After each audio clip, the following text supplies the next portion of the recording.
இந்த தோல் உளுந்துங்க உடம்புக்கு வலு கொடுக்கும். நல்லா இட்லி தோசைக்கு நல்லா தோலை எடுத்துகிட்டு போட்டிங்கன்னா நல்லா வலுவாக இருக்கும் உடம்பு. மூட்டு வலி, கை கால் வலி எல்லாத்துக்கும் நல்லா கேட்கும் இந்த உளுந்து. நீங்களும் ட்ரை பண்ணி பாருங்கள். எங்கள் வீட்டில் நாங்கள் தோசை உளுந்துக்கு தான் ட்ரை பண்ணுறோம்.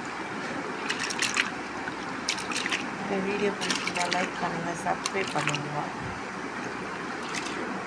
இதோட தோலை நம்ம செடிக்கு யூஸ் பண்ணிக்கலாம். நம்ம இப்படி தான் இந்த உளுந்தை நல்லா வாஷ் பண்ணுவோம்.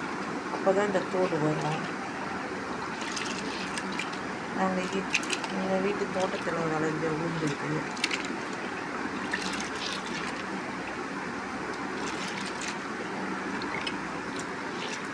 நல்ல மாவும் நல்லா டெஸ்டியாக வரும். நல்லா இந்த வீடியோ பிடிச்சிருந்தா லைக் பண்ணுங்கள், சப்ஸ்கிரைப் பண்ணுங்கள். அடுத்த வீடியோவில் சந்திப்போம். பாய். தோசைக்கு இட்லிக்கு தோல் உளுந்து போட்ட உடம்புக்கு வலுவு கொடுக்கும். நல்லா இடுப்பு வலுவாக இருக்கும். மாதவிடாய்க்கு நல்லா வலுவு கொடுக்கும். மாதவிடாய்க்கு வலி வராது. நம்ம டிஃபன் கூற வச்சா இது மாதிரி நல்லா தோலை எடுத்துட்டு நல்லா கிளறி நல்ல வலுவு, எலும்புக்கு வலுவு, இடுப்புக்கு வலுவு, கண் பார்வைக்கெல்லாம் நல்லது இந்த தோல் உளுந்து.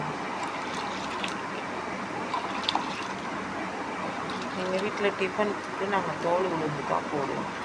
நல்லா அந்த தோலை கழுவி எடுத்துட்டு நீங்களும் அது மாதிரி போட்டு பாருங்கள். நல்லா இடுப்பு வலி இல்லாத, முதுகு வலி, இடுப்பு வலி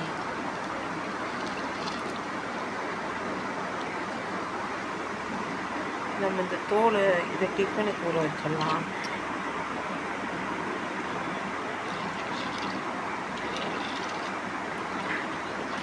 நல்லா நம்ம கழுவ நல்லா வெள்ளையாகிடும். நீங்கள் அதுக்கப்புறம் டிஃபனுக்கு ஊற வைக்கலாம். அந்த தோலை நம்ம தோசை இட்லிக்கு போடலாம். கழுவி எடுத்தாச்சு. 1 2 தான் இருக்கும். அது ஒன்றும் வீடியோ பிடிச்சிங்கன்னா சப்ஸ்கிரைப் பண்ணுங்கள், லைக் பண்ணுங்கள்.